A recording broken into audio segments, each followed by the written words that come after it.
Is ground and nurtured with perfume, strewn with flowers, adorned with Mount Meru, the four continents, the sun and the moon. I imagine this as a Buddha field and offer it. May all living beings enjoy this pure land. Okay. Idam Guru Radha Mandalakam Niryatayami. Okay. So we're thinking we're going to have this discussion about the meaning of vows and just listing all the things we're committed to doing, having a highest yoga tantra empowerment, so that we can reaffirm our wish to continue to keep our vows and commitments and continue on the path to becoming the Buddha, to benefit all sentient beings.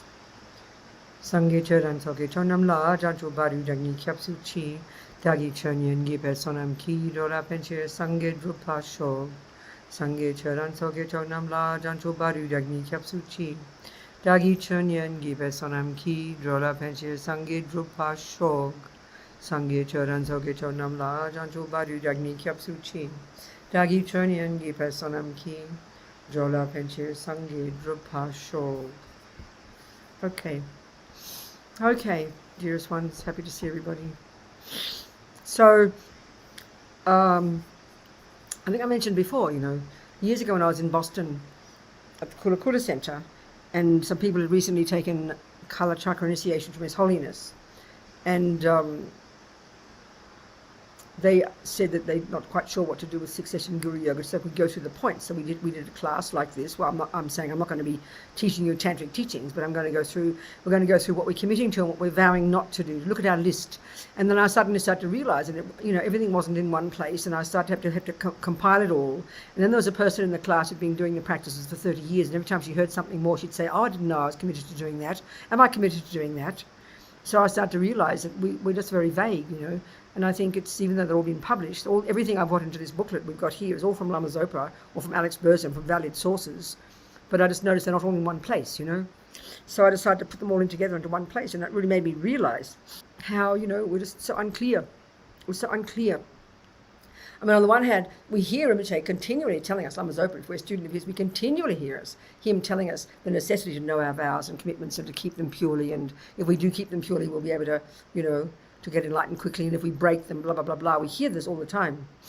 So it just seems fairly important that we understand it. And like we were talking this morning, if you were there, we need to hear them in a fresh way, hear them in an un-neurotic way. Look what it is it that even though we're devoted Buddhists, all of us, we are really sincerely devoted all these years. What is it that stops us from learning all these things? Like if we were devoted to being like Fedora, we'd be demented if we didn't even know how to hit a backhand. We would be crazy if we didn't know the proper rules, We wouldn't be, how can we become a tennis player? It would be so logical to us. So what it is that stops us, what is it in our minds? So I found it just as an exercise for myself, an incredibly beneficial exercise to put it all together. So even now, who knows, I'm not certain we haven't got everything together. So let's literally go through the list. So what I did in this PDF, let's just look at it together. So, okay, so let's just go through this. No, let's do the contents first. Let's go to the contents. And then in the end, it's up to you people to study it, I'm not going to start telling you about these things. So the list, basically, first of all, I put the list together. We're going to go through that now. Okay, so look, part 1. First, the list of commitments, we'll go through them. Now, part 1, I've repeated in here because it's good to put them in here, the Bodhisattva vows, because this is the basis of our tantric vows anyway. So all the stuff we talked about briefly, part 1 and part 2 is exactly the same, except I left out wishing bodhicitta. So now we go to part 3. Just have a look at what I put in here. That's all. Part 3, the tantric vows and commitments. So first of all, the very short and sweet commentary from Lama Zopa Rinpoche, these 19 commitments of the 5 Buddha families. I mean, I honestly didn't know for years about these things. I didn't put 2 and 2 together, So these are listed, and they're so sweet. And then there's another version of this about the 5 Buddha families from Berzin. And the next one, all the rest is Berzin, because he's got such excellent, this is old stuff, he's probably got new stuff on his website by now. The 14 common root tantric vows, the 14 Kala Chakra root tantric vows, for those of us who have taken Kala Chakra, the secondary tantric vows and commitments, and then the vows and commitments related to Mother Tantra, and the factors involved in transgressing the tantric vows, all of these, part 3. And that's the essence of all the vows and commitments. That's the essence of all of them. So now I've added, next, keep going, part 4. These are the extra ones, different prayers and practices. So there's this lovely practice of Rinpoche that some of you might be familiar with. You know, this wonderful daily motivation by Lama Zopa, the 9-round breathing, a very sweet practice of Lama Yeshe's from Mahamudra. And then the simple little prayers that we know that we take every time we do Lama Chöpa with Lama Zopa, and it's in Lama Chöpa now, the simple little prayer, 12 lines where you reaffirm and you purify your bodhisattva vows, and you reaffirm and you purify your tantric vows. These are the 2 prayers that if we say these every day, morning and night, they're so powerful. As Lama Zopa says in the Lama Chöpa, these are very short. You know, you're reaffirming and you're purifying your broken vows and you're strengthening your kept vows. And it's so easy to do. And, you know, and it also includes refuge. So everything is in there. And because keeping our vows is like the infrastructure of our entire practice, it just seems so nice to know these. And I know for myself, when I wake up in the morning, the first thing I say is these 2 prayers. I feel that, you know, by reiterating my refuge, implicitly my nun's vows, and then explicitly the bodhisattva vows and the tantric vows. And they're very short. So then somehow it feels to me the vows of the, you know, we're not going to be great. We're not yogis and yoginis up in the mountains practicing day and night. We're not. We might become. So we've got to really learn, it seems to me, to know the main practices, the essential practices that have the most benefit, that encompass everything. And surely prayers and, you know, reminders of our vows and purify our vows just seem sensible, you know. Then there's a succession, long succession, the full length one, and then the shorter one. But also what I've put into these, you'll see it, I've added headings, because I feel the headings are extremely beneficial, you know, help you understand the outline of what's going on. And then there's this very sweet practice that Lama Yeshe wrote as an offering of tsog, because one of our commitments, if you're a mother tantra person, we'll go through this, is you're committed to offer tsog twice a month. You're committed. If you've taken mother tantra, that's it. It doesn't seem to be that you're committed to do that if you've taken only father tantra. I mean, it seems. So there's this sweet practice that Lama Yeshe wrote, as we know, because we do it regularly in the center. But then there's this wonderful, extremely abbreviated, it's like it's like one verse for when you're really lazy. But again, it's so kind of the Lamas to do a single verse, so you can offer tsog in one verse. And tsog is one of the most powerful practices, the Lamas say. Unbelievably purifying, unbelievably brilliant, you know. And then finally, this again, it's a very short version, this very sweet version of Samaya Vajra, or Damsik Dorje in Tibetan, which is this marvelous practice, specifically to purify broken Samaya. And it's so short and so sweet. And it used to be in Lama Chöpa, but it doesn't seem to be anymore. We haven't got it in there. But it's just the sweetest little practice. So those practices, and then the other ones are simply extra teachings. Some very short practice by Lama Zopa about sentient Guru Yoga, how to do it, a summary of it. Then a very sweet little teaching on understanding tsog, and then a wonderful teaching of Lama Zopa on the importance of Guru Puja, and then, of course, this classic commentary, 9th century, 8th century, something, God knows what, I don't even know what year, but quite early, Indian, the 50 verses of Guru Devotion. And it's a commentary that Nick Rinpoche attended in the early 70s, and he took notes. So he took notes and transcribed, and this is the commentary that seems to be the main one that people I know all these years have ever used as a commentary by Geshe Nawan Dagye. And then finally, because we're all committed to carry with us certain instruments, particularly a dorji and bell, it's they're 2 of the 19 commitments of the 5 Buddha families, to have a dorji and a bell on your body day and night. So by having a little picture of it, I remember one Lama on video on the YouTube, he said you practically have to have a pickup truck if you really kept your commitments and had all the bone instruments and the bone things and the ornaments. But he said a little picture of it will do. So there's the picture. So now we'll go through the list, and if we just cover in this teaching, cover in this morning, these commitments. These are our commitments, okay? The minimum. So it's to know and keep the 18 root bodhisattva vows and the 46 secondary bodhisattva vows. So they are in the chapters, telling you which chapters, as we discussed this morning. And then to recite once in the morning and once at night the prayer for purifying and strengthening bodhisattva vows. And that's the one that's in Lama Chöpa. And it's so short, and it includes refuge. It's like 12 lines. And that every time you take an empowerment for His Holiness and the other Lamas, that's always the prayer that they do to renew your bodhisattva vows, to take the bodhisattva vows. If you do a bodhisattva vow ceremony, it's usually much longer. But if you do it in the framework of an tantric empowerment, like recently with His Holiness, the 10 Raising Empowerment in May, that's the prayer that you recite. You do that 3 times, and that's how you take the vows. Well, that's the one that we recite every day that renews, strengthens our kept vows and purifies our broken vows. I mean, it's so sensible. 12 little lines, you know, and it includes refuge. Then we've got the tantric vows, and this is the one that's more complicated or more detailed than we think. And I mean, for me, it was just so embarrassing to have to put together this list, and I just didn't know them. I didn't know. I'd been lazy all those years. Still lazy. So to know and keep the 19 commitments of the 5 Buddha families. Now 17 of these are accomplished by reciting succession Guru Yoga. How marvellous, how kind. This is something that's been apparently put together fairly recently for us Gelugpas. Other traditions don't do the succession Guru Yoga, it's just us Gelugpas. And it's been constructed in such a way that we're able, by saying it, we keep the 17 of those 19 commitments to the 5 Buddha families, which are the infrastructure, the backbone of the tantric practices, you know. And then the other 2, the next one, to 6 times a day and remaining 2 by possessing a dorji and bell. So if you have that picture on you, and you know, and the last page is a bigger picture and a small one, credit card size. So I've got one of those, you know, that's been covered in plastic, and you just pop it in with your credit cards or whatever you put in your pocket, in your purse. So you have it with you day and night. That's keeping that commitment. To know and keep the 14 common root tantric vows, chapters 9 and 13. If you have taken a Kala Chakra, to know and keep the 14 Kala Chakra root tantric vows. To know and keep the secondary root tantric vows and commitments. There's some commitments in there.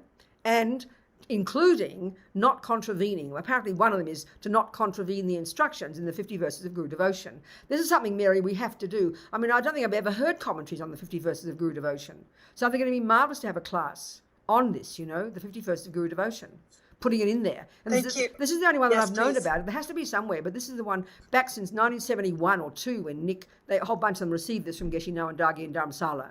And he kept his notes and he transcribed, and that's the one that everybody seems to have. And this is the one here. It's just such a delicious, and it's the basis of all the teachings we hear from the great yogis, the great lamas, all those centuries later in Tibet. This is the basis of the teachings. We get it always from this text by whoever it is, Ashvagosha or somebody. I don't know. I can't remember. Then number 7. These are all our commitments, people. Who knew it? If you've taken a Mother Tantra, to know and keep the 10 vows and commitments related to Mother Tantra, to recite once in the morning and once at night the 19 commitments related to the 5 Buddha families, and this is accomplished by reciting the prayer for taking the tantric vows, the one I mentioned before, the prayer for purifying and strengthening tantric vows in chapter 15. You accomplish that.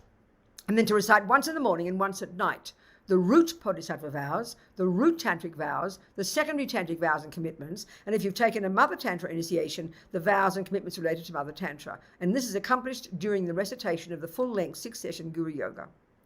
Then to recite 3 times in the morning and 3 times at night 6-session Guru Yoga, unless instructed otherwise by the initiating Lama.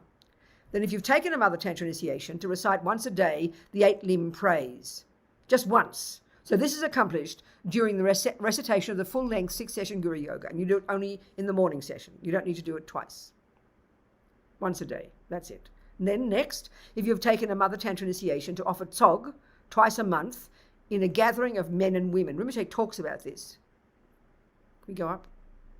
Number 12, yeah. No, 12, still 12. Rinpoche talks about this very briefly in his little teaching on tsog. To offer tsog twice a month in a gathering of men and women, the ideal, on the 10th and 25th of the Tibetan month, unless instructed otherwise by the initiating Lama. And then to carry with you at all times a dorji and bell, 2 of the 19 commitments of the 5 Buddha families, and various other tantric ornaments. This is accomplished by carrying a picture of them. That's the last page in the document. To recite daily, if given as a commitment at the time of the empowerment, the sadhana, the mantra, or complete the acquired retreat. And then recommended to have in your possession a small container of inner offering, alcohol if a person, or black tea if ordained, mixed with an inner offering pill, which can be obtained. And this is just recommended to purify broken vows and commitments and determined to keep them by doing the Bodhisattva practice in the context of the 4 opponent powers. As Lama Zopa says, we're insane not to do it every day. And then to purify broken vows and commitments is also recommended by Lama Zopa to do the practice of Samaya Vajra. That's it. 17 things. Well, 14 commitments. Now let's go. I think it's nice just to go through the 19 commitments of the 5 Buddha families. Let's go through that together.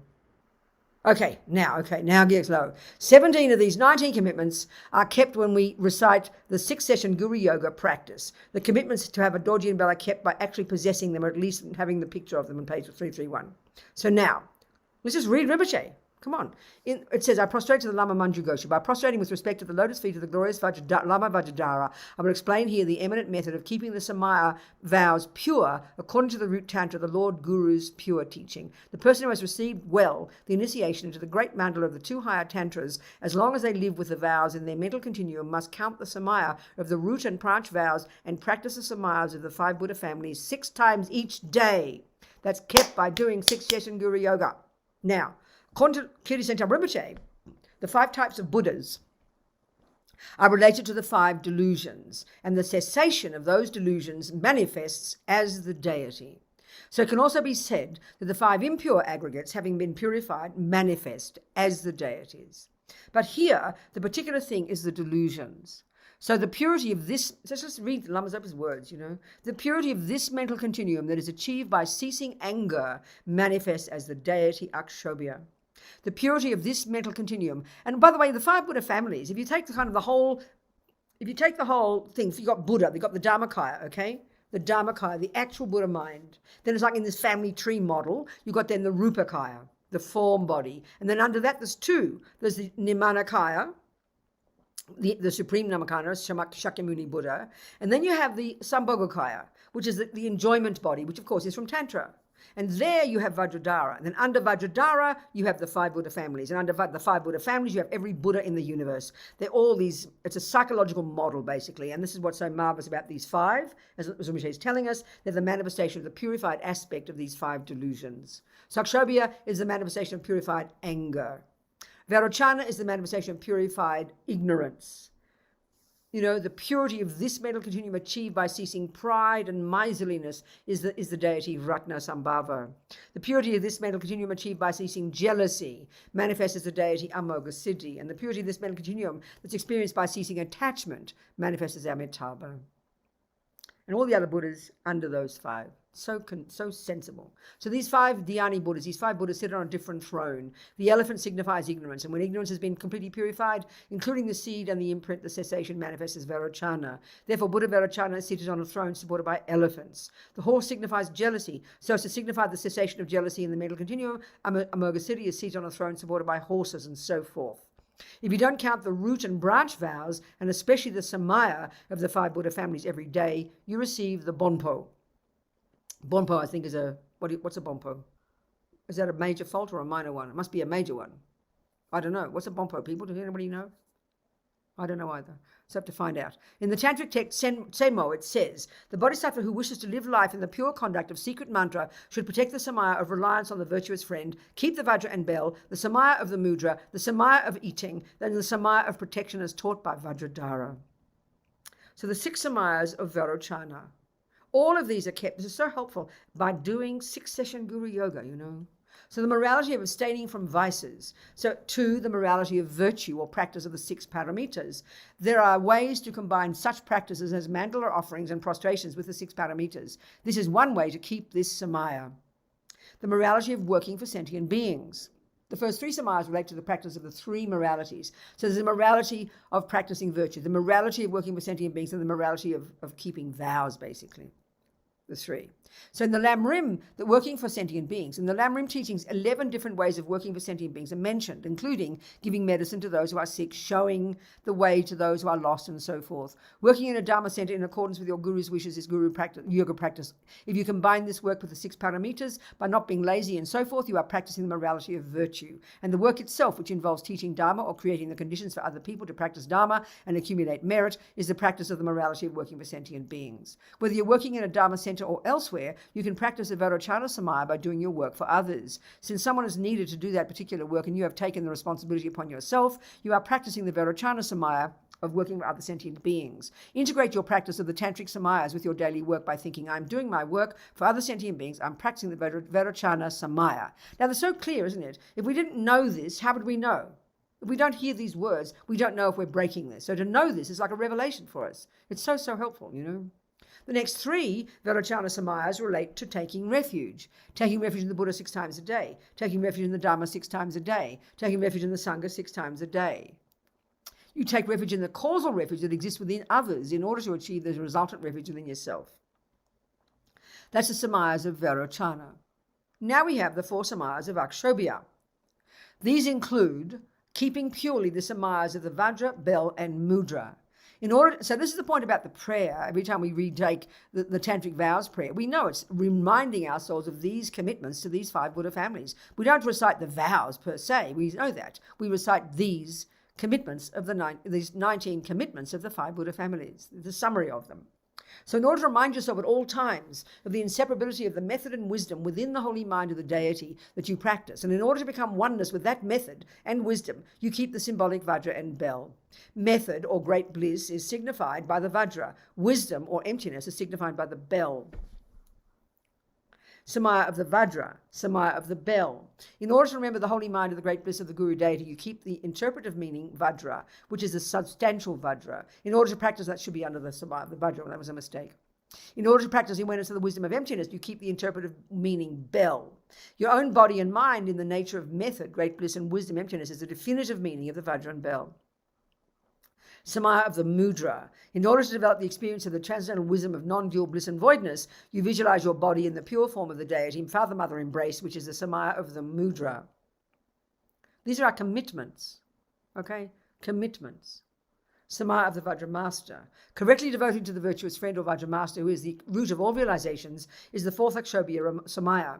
In six-session Guru Yoga, remembering the qualities and kindness of the Guru and making mandala offerings and the other offerings to him are part of the Akshobhya Samaya. Also, after the Guru absorbs into you, your mind becomes bliss voidness and your body is generated in the pure form of the deity, either Vajrasattva, Father, Mother, or another deity. In this way, you practice the Akshobhya Samaya of the mudra, the definitive meaning of the Vajra and bell.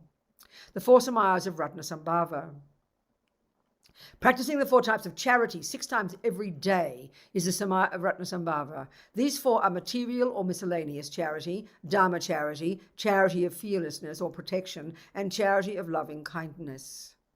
Material charity. This involves giving material help to others, for example, giving money or others to beggars. However, even giving food and water to tiny insects, such as ants, and to animals is material charity. Giving food to a dog or cat in your own home with the motivation of charity can also be included in this samaya, or generosity, they sometimes call it. Rinpoche calls it charity.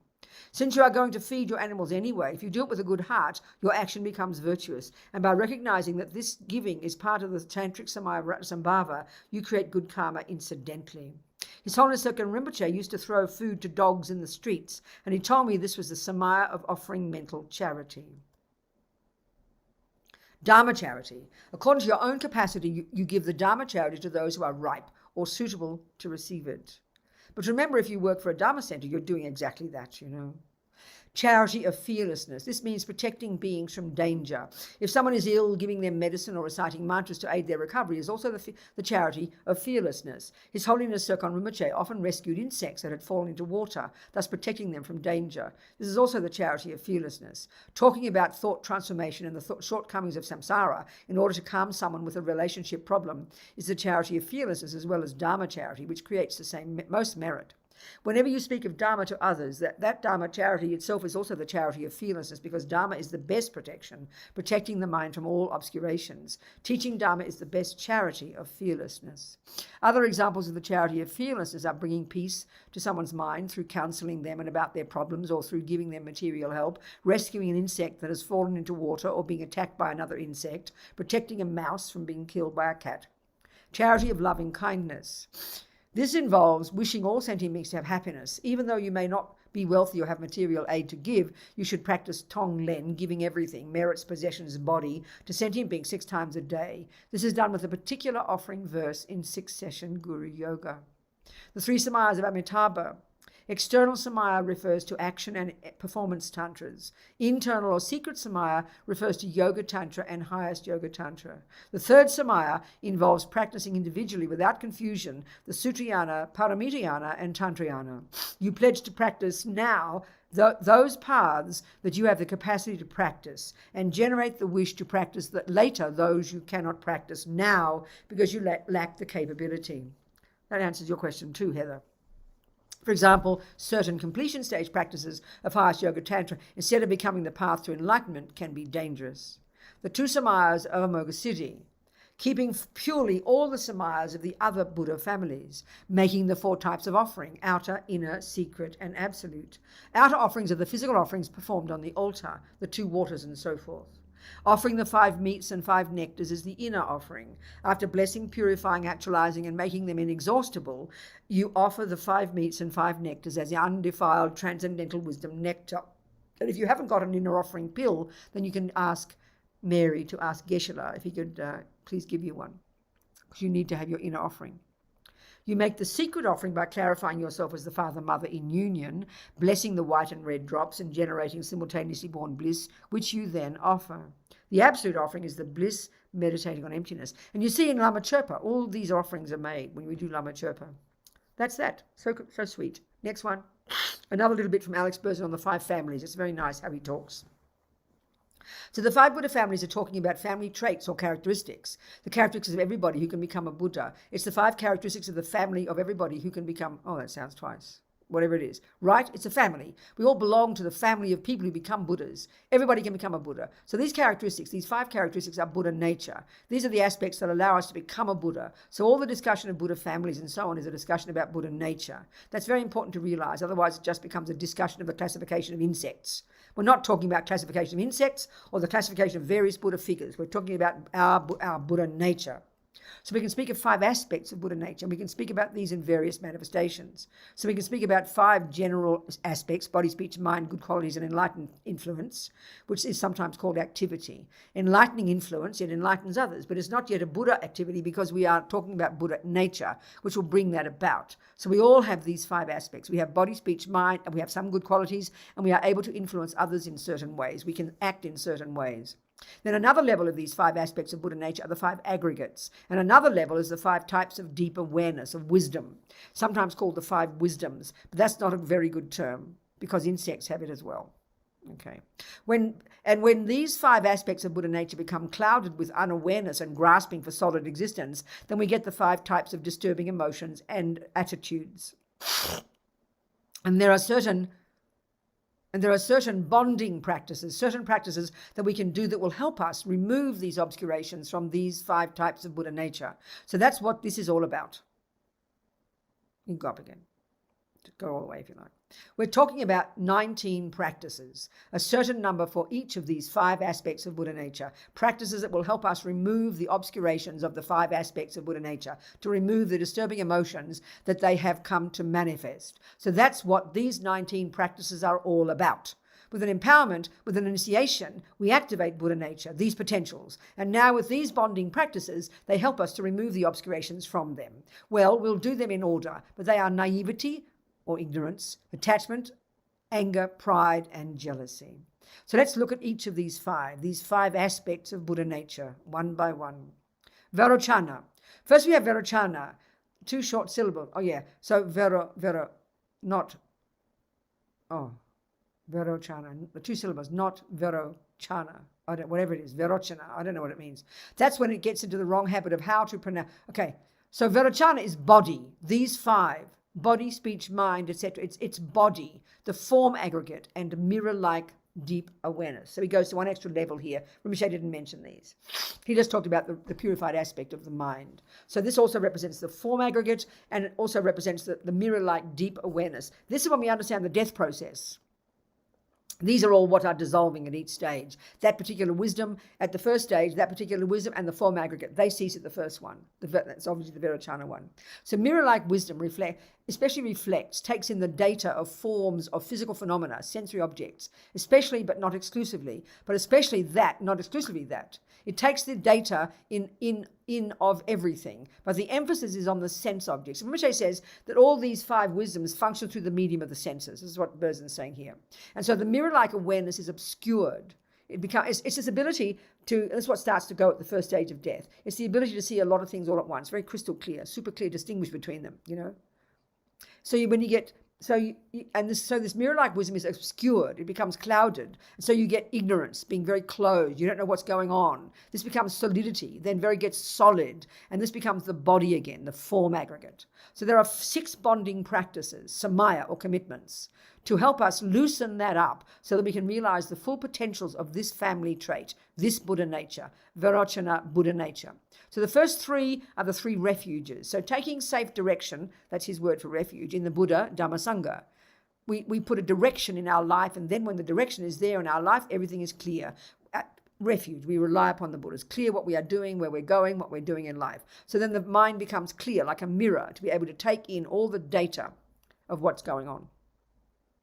Then the other 3 of the 6 are the 3 types of ethical self-discipline, to to restrain from destructive actions, to engage in constructive actions. That's referring especially to listening, thinking, and meditating on the teachings. And then the discipline to benefit sentient beings. So this gives a form to our mental continuum, a form to our lives. Then again, that's again using the body, the form aggregate. We are transforming it to the fullest thing, and we can deal with proper forms like the mirror. If we have a certain form, a certain structure, then we can be open like a mirror to situations without a doubt of what to do. So we can be more open because it's clear, the basic form of what we are doing.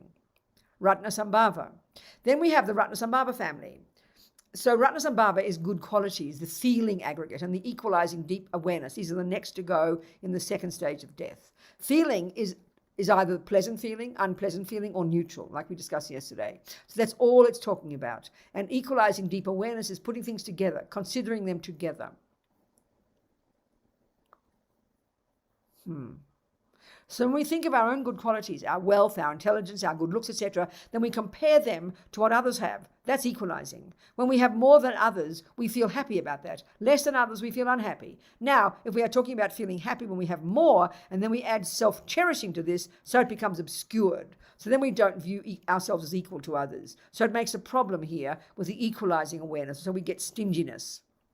We don't want to share with others, and we get pride and arrogance. We think we're better. So the disturbing emotions here are twofold. On the one hand, there's stinginess, miserliness, and on the other, there's pride and arrogance. And when we are arrogant, then that makes a block in gaining any good qualities because we think we know everything. So nobody can teach us anything. So we can't improve. How do we overcome this? We've got the 4 bonding practices of Ratnasambhava, which are the 4 types of giving. So giving material things, giving dharma, which is teaching, it's advice, our positive forces or positive potentials to others, our merit. This is giving dharma, and then giving love, which is the wish for others to be happy, and then giving them freedom from fear. The 3 kinds of giving, as Rinpoche mentioned before. Blah blah. So keep going down. Go down more. Next one. Next. Okay. Amitabha. Then the next family is Amitabha, and Amitabha is speech, the aggregate of distinguishing. It's usually translated as recognition and individualizing deep awareness. It's the next stage of death. Distinguishing means to distinguish something within a sense field, distinguish the shape and color of a face from the shape and colors of the wall. And this is happening every millisecond. These are always present mental factors, feeling, discrimination, always there, every millisecond. Distinguishing, okay, so desire and attachment. Okay, so up there. So then go back.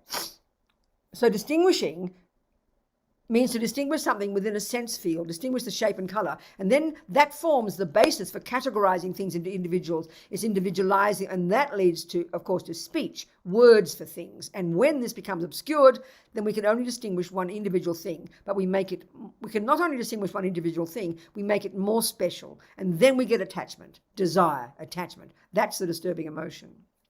So Ascension Marvelous is doing is showing how this is what the Tantra is about. Delusions, when you see them from another perspective, how they can be transformed into virtue, They're linked.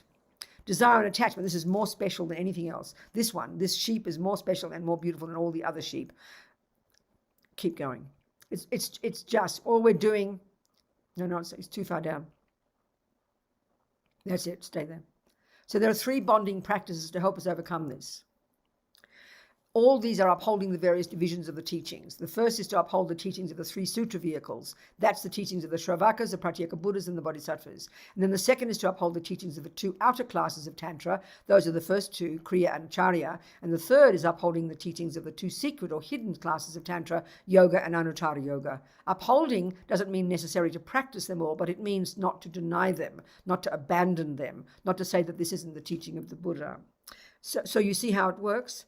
What we're doing is we're distinguishing the individual aspects of Buddha's teachings. By upholding all these individual aspects of Buddha's teachings, that helps us to practice it in a very pure, this individualizing awareness, distinguishing speech, teach them all without attachment. Okay, next one, Amoghasiddhi. So Amoghasiddhi, the 4th family, is enlightening influence, our activity, and the aggregate of affecting variables, compositional factors, and among all the variables, the one that's usually emphasized the most is intention. That is also accomplishing deep awareness. The deep awareness of accomplishing, to do things, to relate, to do something. So with the intention to do something or to relate to someone, we accomplish things, accomplish something. In this way, we act. We have an influence on others. So further down, the 2 bonding practices to overcome this are to make offerings and to uphold all our vows. Not only our vows, but our commitments. So generally, a vow is a decision to refrain, and a commitment is a decision to do something, generally speaking. The bonding practices, he calls them that, to uphold all of that. So that means to do everything. We keep the vows, we do the practices, we do something, doing it, not just jealous of somebody else. We do it ourselves. It helps to break through the block. Next one, akshobhya.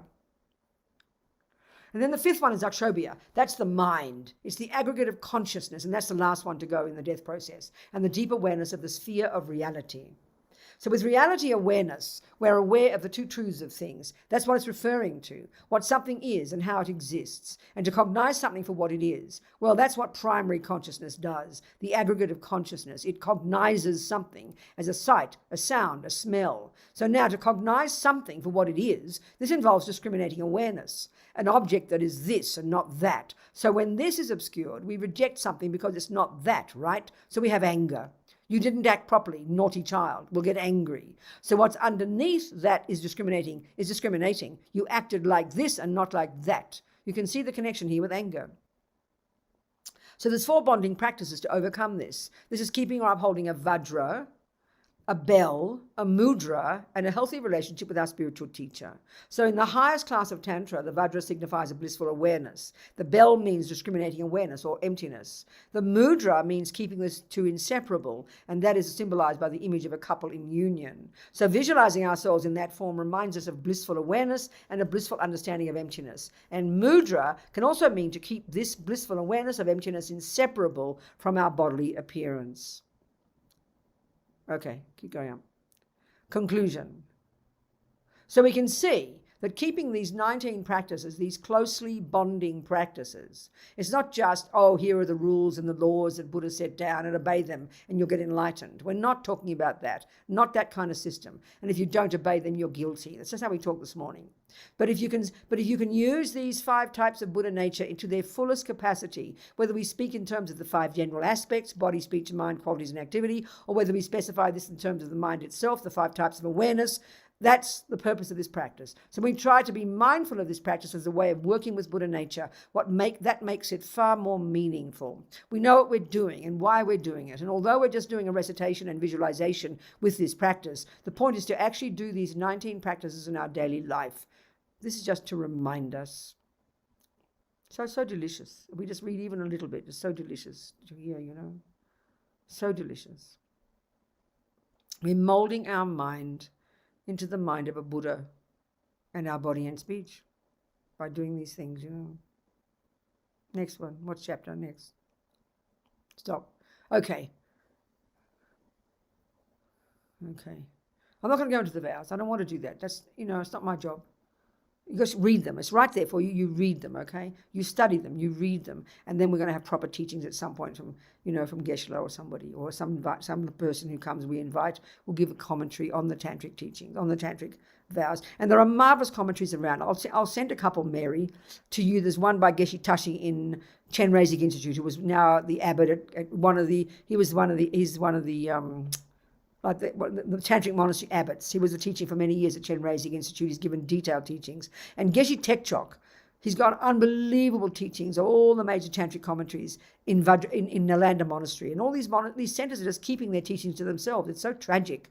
They haven't been published in proper books, but they're all the teachings of our lamas in our centers over the years, So it's so excellent that we have those available. And I think that's something, Mary, to make a note, and you can pass on to Shankar to start researching these marvelous commentaries existing from Geshe Tekchok sitting in Nalanda's library, from Geshe Tashi sitting in Chenrezig Institute's library.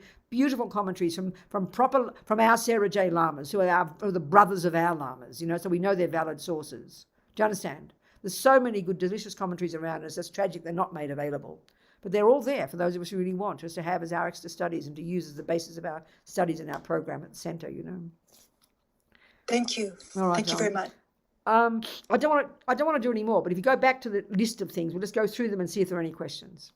Go back to the list on page 6. So are there any questions, people? I mean, I'm not going to say, I can't say too much. For me, just the accomplishment is to get this group, all this stuff together and get a sense of this and tick the boxes. And the fact is, it looks like a lot, but everything's a lot when you don't know it. But once you know it and you know what you're doing and you even a little bit of understanding, when you do your 6 session Guru Yoga, you feel much more accomplished because you feel you've just accomplished those 19 things. It's so blissful, Even just to understand a little bit what you're doing. It's so helpful for the mind, So helpful, so rich. So are there any questions, people? I don't know much, but are there any questions? If not, we can finish. Nothing much to say, I promise. I mean, and this is the other thing that really struck me when I did this course in Kala Chakra, when those students at Kala Chakra Center asked me, they'd taken initiation from His Holiness, and it struck me so deeply, shocked me, that His Holiness does not have centers. He doesn't have centers. So who is he going to rely on among the Gelugpas to give commentaries for the students who've taken empowerments for him? Well, it's going to be us Gelugpa centers. It's our job. It's our responsibility, It's incredibly important. It really struck me then. How else are these poor people? There must be thousands of people all over the world who've received empowerment for His Holiness, and they wouldn't have a clue what to do. No one knows, and no one leads them anywhere. It's just tragic, So it's our job. It's our job completely to do this. Okay, just my thoughts anyway. Yeah. Thank you. I have a question about Kala Chakra Yoga. So there was a question that came up at our center about Mother and Father Tantra who has a commitment to offer SOG, yeah. And then, well, you hear different interpretations, you mean, about what's mother and what's father. I know you hear different interpretations, but my feeling is you can't go wrong but research Berzin. He's a pretty good source for knowing all these things. He's really reliable as a valid source for this. Because generally speaking, I've heard that Kala Chakra is one time as mother and one time as father. I mean, if we can look it up and check it out. But I mean, is that what you're asking? Which is what, you mean? No, sorry. I looked it up with Berzin, and I know Kala Chakra is not mother or father. Oh, it's another category. It is both. But at Father Tantra, apparently, according to Berzin, doesn't have the obligation to do so. But oh, no, that's right, yes. So then? Yeah. So the question? The Kala Chakra empowerment. I was given a booklet to do the 6-session practice, Kala Chakra 6-session practice in conjunction with Guru Yoga. It's just slightly different. The wording's slightly different. But essentially, I think by doing the other one, you keep it. It's okay. But if you've got the Kala Chakra, it's good to know the variations. Like in the root vows, they're slightly different. The 6 sessions got slightly different words. But essentially, it's the same thing. So if you have Mother Tantra and you have Kala Chakra, you don't have a commitment to do then 12-session Guru Yoga. No, gosh, no, not at all. No, Thank you. Good. Okay. What else, people? Robina, could you talk a little bit about offering SOG daily? Just a little bit about how you do it. I'm trying to develop that habit. I know, it's interesting, I know. Well, you see, SOG, there's different ones. I mean, this is why that one of Rinpoche's is so... First of all, okay, that's nice. Let's look at the SOG chapter. Look up the SOG chapter and go there, Mary, Charmaine. We'll read what Rinpoche says about SOG. I mean, it's just a little bit, but it's said to be an incredibly powerful practice, unbelievably purifying, unbelievably meritorious, like a sort of like 1,000,000% return on your investment, And that's one of the points for me, that as we are not going to be in the mountains, most of us, we're not going to yogis like Lama Zopa, like Kyrti Senta Rinpoche, like Geshe Kamala Konchog, meditating day and night, living in Vajrayogini's pure land, as Lama Zopa put it. Most of us won't do that. So when we know the fundamentals, the things that are most beneficial, the best return on our investment, and I mean that quite literally, then we'll be skillful in the practices we choose to do, We've only got so many to do. So we've got to know what are the ones that are most powerful. So keeping our vows, doing those 2 prayers every morning, so reminding of yourself, renewing and purifying your bodhisattva and tantric vows. Offering SOG is incredible practice. I mean, the Lamas recommend the best would be to do it every single day, the absolute best. But Lama Zopa, how kind he is. We'll go to the short version. It's like 1 verse. It's unbelievable, So let's go to the document, that chapter on SOG. Can you see it there? By Lama Zopa in the last section. No, the next one. Rinpoche's teachings, not so much the practice itself, but in the next section, the final practices. Okay. The next part, you'll see, I think, Rinpoche discussing. Now, first of all, let's go there. Stop there. Look at this. Now, look at this. Open up the whole page to see it. Keep going. Yeah, go back. Go back. Can you see? Look at how big it is. Look, blessing it and offering it. That's it. It's like 3-minute practice. Who in their right mind would never not do that, He's so kind, Rinpoche. Unbelievable kindness, to do this. So the abbreviated Sog offering practice should be preceded by self-generation to a highest Yoga Tantra deity. So the time that you do this, obviously, if you don't do the Sog of your own deity, and often in the sadhanas there's a Sog of your own deity, that would be the best to do. Of course it is. It's the best. But if not, you just add this on at the end of your own deity's practice, So, then the requisite substances of bala and mandana, together with the food offering, should be blessed as you would the blessing of the inner offering. And you do that. And then for convenience, an abbreviated blessing has been included here, which should be performed on the basis of having generated yourself as a deity. After this, the song may be offered as indicated. Look, one verse. I mean, it's unbelievable. Who in their right mind wouldn't want to do this? It's like missing on a jewel if you don't want to do this every day, especially when you've got a highest Yoga Tantra.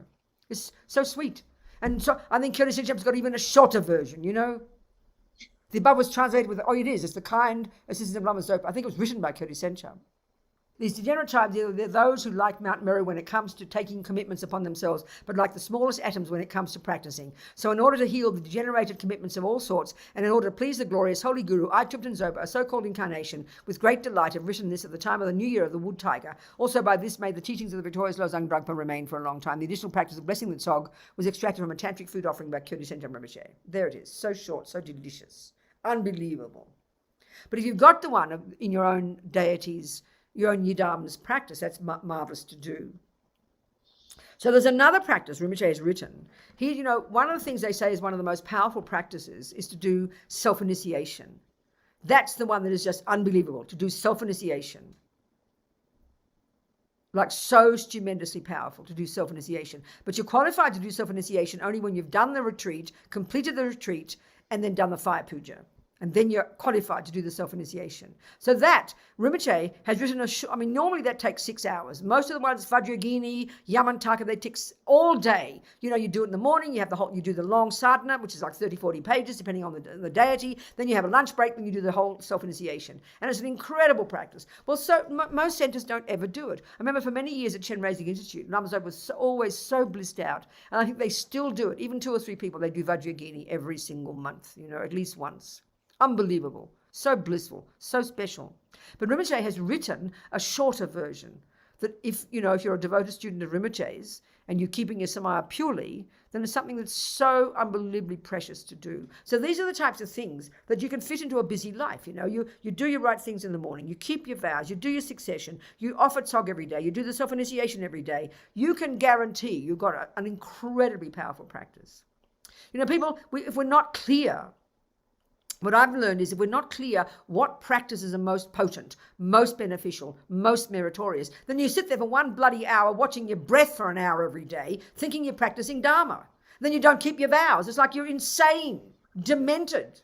And that's the tragedy about not knowing what our vows and commitments are. If you know what your vows and commitments are, then you know what you're keeping, you know what you're doing, you've got some wisdom. Even if you're not practicing all day, every day, you're doing the right things, you're ticking the boxes. Then you can really relax, That's something I've learned over the years. Even if you do them badly, but you do them, the practices that are most powerful. Doing your deity thing, knowing your 19 commitments of the 5 Buddha families, keeping your vows purely, reading your vows, knowing them, attempting to understand them, renewing your vows every day and purifying in the 6 Session Guru Yoga. Well, that's what I want to go through, the 6 Session Guru Yoga very briefly, okay? Then you do a self-initiation. And if you can do it every day, this short one, why not? If you've got it from Rinpoche, if you are a committed student of Rinpoche's and you keep your samaya purely, you can email me and I'll send it to you. And Tsog. You can't do better. Unbelievable. You've got the essence of all the major practices, Let's go to 6 Session Guru Yoga. So I want to explain a couple of things in there. This is not me teaching you Tantra. Please do not think that. I'll put up 2 versions because I want to go through the both. Because what I find too, is that Lama Zopa, that's an amazing practice to do as well if you've got the time.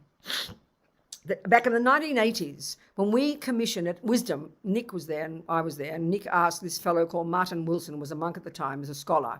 He did a translation of the Lama Zopa, and and what was a revelation was he got the original text and he used the outline. So he put the headings in. And that for me, like if you've looked at Lama Zopa since they first did it back in Dharamsala in 1971, That same version has been used for like 40 years for the basis of any Gelugpa center you've got. They use that version, and there are no headings, so you haven't got a clue where you are. It's like a book with no chapters, no parts, no sections, and no paragraphs. It's just completely confusing. This was a revelation. So when we started doing in the international office, then when Connie started putting it together, Lama Zopa, now we have all the headings. So this is what we're so used to, these headings now. We see them all. It's the complete outline of Lama Zopa. You know exactly what you're doing. So what I've done with the 6-session Guru Yoga is the same thing. I've just put the headings in it so we know what's going on. The short one as well. Suddenly it's a revelation. It makes sense when we have the headings. So let's go through it, and then I'll explain what, a couple of things, okay? Can you see it? Okay, good. So that, every sadhana, it seems to me, roughly speaking, is divided, we talked this last night, into 3 sections. The preliminary practices, which is, refuge, bodhicitta, etc., etc. Then you've got the actual practice, and then you have the concluding practices. Whether the sadhana is 1 page, like the 6-session Guru Yoga, or whether it's 100 pages. It's the same principle. And always there's preliminaries, which is, you usually visualize. So, in the 6-session Guru Yoga, like in Lama Zopa, we can see, like, what's his name's question last night? David's question, whoever it was. David, I forget. There's, we've got the refuge, the merit field of refuge. You take refuge, generate bodhicitta, and then you dissolve that into you. And then you manifest out of emptiness as a deity. Then you have part 2, the actual practice. And then you visualize the merit field of Lama Zopa. It's like these family trees of every practice. So in 6-session Guru Yoga, it's implicit. It never actually says. We all know you just begin by taking refuge. It doesn't say visualize Shakyamuni Buddha. So the implicit one here is always for the preliminaries, you visualize Shakyamuni Buddha. That would be the classic one. You'd visualize Shakyamuni Buddha, and then you would take refuge and generate bodhicitta. And so it doesn't even say it in here, but the ideal way to do this, and this is there's a beautiful commentary on this in the 6-session Guru Yoga in this book. You'll see it, a detailed commentary from Rinpoche. It's so beautiful. But the correct way to do it would be, you'd first visualize Shakyamuni Buddha, and then you'd take refuge, and that's verse A1. And then you generate bodhicitta. A1, A2, A3, and A4, and A5, and A6. All of that is refuge and bodhicitta, and that's the preliminary practices. We can see that. So I'll put the heading in, preliminary practices. So the ideal way to do this, and this is Rinpoche's commentary, you'd visualize Shakyamuni in front, you'd then do verses A1, 2, 3, 4, 5, 6, and then you would do like you do in Lama Zopa, you would bring Shakyamuni Buddha into you, you'd do to the 3 kayas meditation, you do the 3 kayas meditation, dissolve into emptiness, and then you'd manifest out of that emptiness as your deity. And then you now, just like with Lama Zopa, you would now do the actual practice as the deity. You'd own Yidam. Now you do the actual practice. So the next bit is, and I'll put these headings in, setting up the merit field. Just exactly like in Lama Zopa, you now set up the merit field. So clearly here, the merit field is very short. It's tiny. It's Dorji Chung, And who is Dorji Chung? Dorji Chung, Vajradhara, is the essence of Buddha in the tantric aspect, So in the sky before me, a breathtaking throne, mandala set of jewel, blah, blah, blah. Here it's very curious because it says, sits my root guru, all-pervading Vajradhara. So it says my root guru, but in the aspect, obviously, of Vajradhara. And Lama Zopa mentions that rather than embracing his duplicate consort, this phrase should be worded, embracing the mother who is similar to himself. So then you set up the visualization. Now the next one, which is crucial, but there's no headings there, so you don't know what you're doing. Now, as always, just like in Lama Zopa, you set up the visualization, and you then, as it says here, light beams forth from the hung at his heart, inviting the wisdom being, see? And invokes Guru Vajradhara from his actual abode. So now that can be misleading to us. What that means is, like it says in the short version, it's exactly the same as the long version, with the same headings, the preliminary practices, the actual practice, and now this section called inviting the wisdom beings. So when you say light beams forth from the Hoon his heart, in the shorter version, it says light goes out and invites all the Buddhas from all the Guru Vajradharas from the 10 direction. So here you should be really visualizing that. Not just one person called Guru Vajradhara, but all the light goes out from the hung at his heart, and then hooks the energy of all the billions of Vajradharas from the entire universe, and they all come and absorb into him. And then you say, Za Hung Bam Ho. They become non-dual. That's not in the shorter version, but that's so crucial to do, because now you've got the commitment being, you invited the wisdom beings, the actual Buddhas come and merge into your visualization, and now it's the real Buddha. That's exactly the same in all sadhanas. It's the same in Lama Zopa. That's inviting the wisdom beings. And that's a crucial piece to remember that you're doing. So you can add that extra Zahung Bamho in the shorter version so you know what you're doing. They become non-dual. So now the next one, A8, the next section, once you've done same in Lama Zopa, you've done your preliminaries, you've absorbed the Buddha into you, you manifest as your deity, you now set up the merit field, you set up the commitment, the commitment being, you then invite the wisdom beings, they come back and absorb into your visualization. That's now you're ready to now create merit by doing the prostrations, making offerings, and doing requests and prayers. That's exactly what Lama Zopa is, and that's exactly what Six-Session Guru Yoga is. No difference, it's the same thing. So first is your prostrations. Then you do the 8-limb praise. Now that is, you're committed to do this. You are committed to recite this only if you have received a Mother Tantra initiation. So if you haven't, you can skip it, You don't have to skip it. Rinpoche says it's an amazingly marvelous practice. You do the 8, it's actually to the male and the female, 16 totally. Then you make the 3 offerings, A10. Then you make a mandala offering. And you can add that. And then you make the offerings, you prostrate, you make offerings. This is how you create merit. This is the substance of all these practices, is the creating of the merit by visualizing the merit field, absorbing the wisdom beings into it, and then creating merit by making offerings, requests, etc., etc. That's all the sadhanas are, And then you make lots of requests. Request, look at them. And then now, this is the crucial piece, the central piece, and this is where you complete the generation stage. If you miss this, you've missed the point of the practice. You now request that in this way, my Supreme Guru comes to the crown of my head.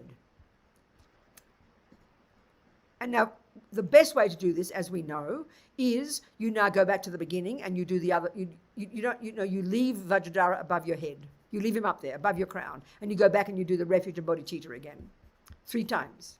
And after the third time, you do this dissolution. And that's where you should do. Lama Zopa says this in his commentary later. In the commentary later in the book, he says the way to do it here, using what His Holiness the Dalai Lama says to do, you do the 3 kayas at the beginning. You do the 3 kayas when you've absorbed Shakyamuni into you from the preliminaries, and then you manifest as your deity throughout, and now you do the dissolution. And Lama Zopa, quoting His Holiness, says what you can do here, instead of the 3 kayas, you can do Mahamudra. You dissolve the deity into you, and then you just meditate on the clarity of your mind, and you do Mahamudra, checking for the I. And then out of that emptiness, you manifest as a deity. And traditionally, it's got to be, Lama Yeshe was always very spacious and says you could see yourself as anybody. But traditionally, and in keeping with the 19 commitments of the 5 Buddha families, you need to see yourself as a deity who holds a vajra and a bell. You've got to hold a vajra and a bell. So that's why classically Vajrasattva, because he's got his dolgi and his bell. You'd see the rest of the time you see yourself as Vajrasattva. And this is where, in this emptiness, this is where you practice the generation stage and you become the Buddha. And then you finish. And now, B5, this is where you recite the vows one time. So what I've done is put the headings in. It never tells you what the vows are. So I put the headings in here, the 18 root bodhisattva vows, and numbered them. And you recite, and then the prerequisites for breaking the root vows, it says it, not regarding these as detrimental, this is part of your practice, not forsaking the wish to repeat such behavior, delighting and taking pleasure, and having no shame or consideration. These are the 4 binding factors and must all be present for 16 of these to be complete.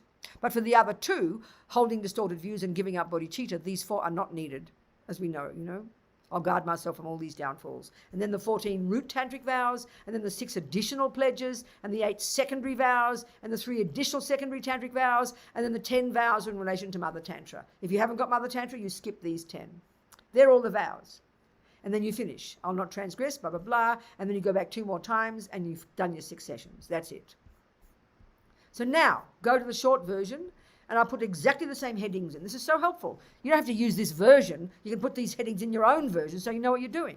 They're exactly the same, the preliminary practices. Now, I'm telling you, I mostly do the short version. I don't do the long one, but you can do the same things, but you add certain components.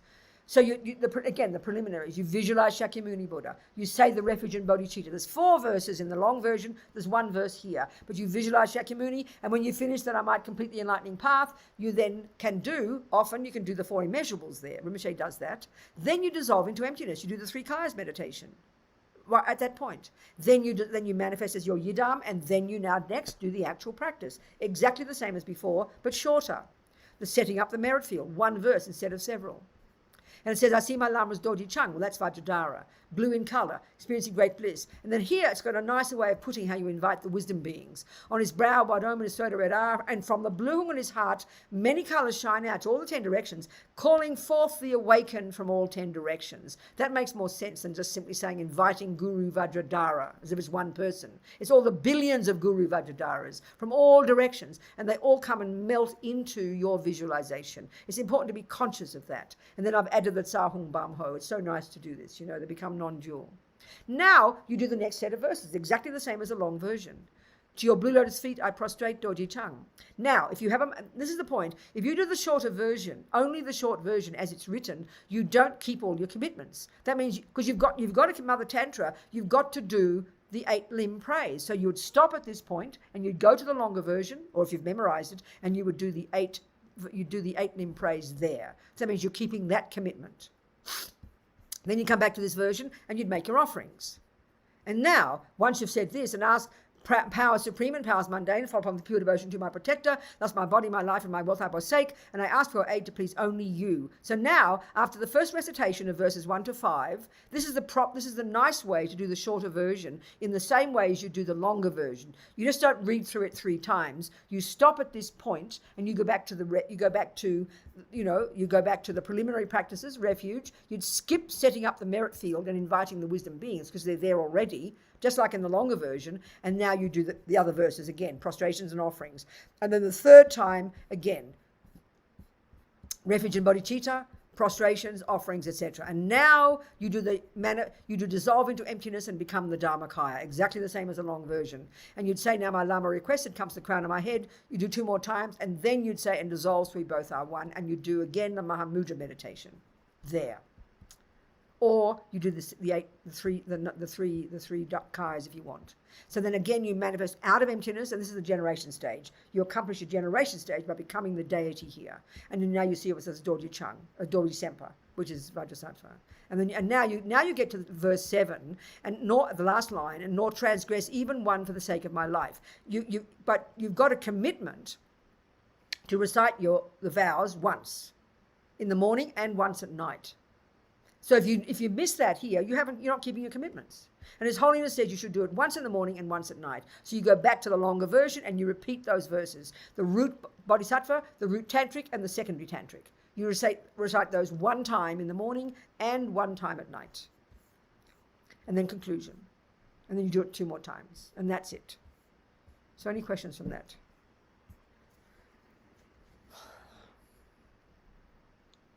I have a question. Do you do the 8 limb?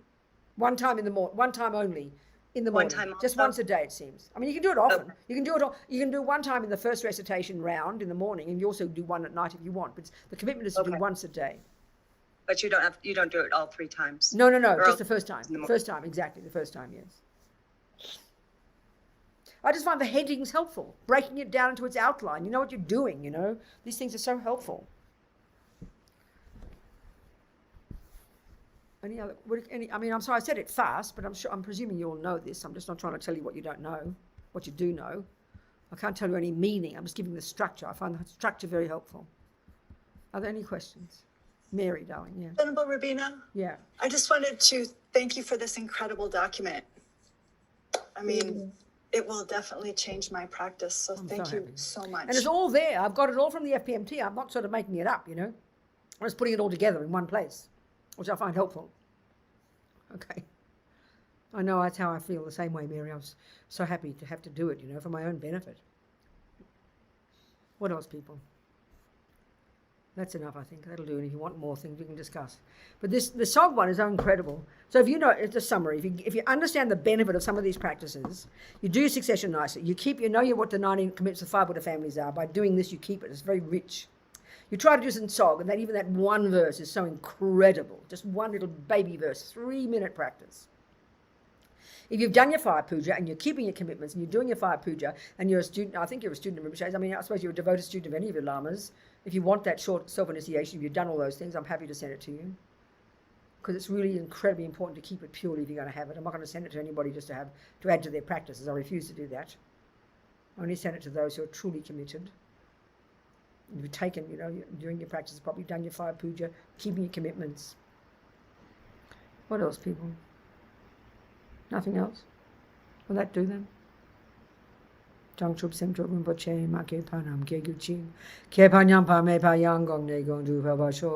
may we never develop, even for a moment, wrong views towards the deeds of our most precious gurus with faith and respect, gained from seeing their goodness. May their full inspiration flow into my heart.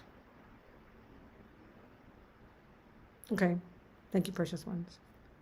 So this one, okay, the wish granting, wish fulfilling jewel, source of every single happiness and benefit in this world. To the incomparably kind Tenzin Gyatso I beseech, may all your holy wishes be spontaneously fulfilled. Then Rinpoche. Okay, good. Tubsul jang jing jam gun gyalwei, Tenzin kyong pelwei, kunze dog port se, chog sum kowe legman tudrum, pa dag sog dulje, gandu jab ten shog. And I'm a song. Venerable one, to use kindness exceeds that of all the conquerors of those wanderers in far-off places, especially the West. Mindful of your loving concern for us and intentionally descending again into a family of a far distant land, we make this request. Oh, Lama, please, please, please, please live long. That's it. Thank you very much. Goodbye. No, I don't want that. No, thank you. Thank you. So nice, but no need. I'm incorporated into the others. Don't worry. Now, really, it's okay. It's good not to do. We don't need to do. We all live long. Maybe all. This is all Lama Zopa's teachings. I'm just being his mouthpiece. Please, please, please. It's okay. Thank you. Goodbye. Cheers. Have a happy day. You can lie back and relax and put your feet up because you're living in vows. Or you're not. Maybe you're not. Some of us are anyway. Okay, Petals. And if you have questions, you just ask me and I can send you what I can recommend, send you what I can. Hello, Rowena, darling. Much love to you. I'm hiding back here. Good, sweetheart. Much love, everybody. Thank you, thank you, thank you. Bye. Thank you, Venerable.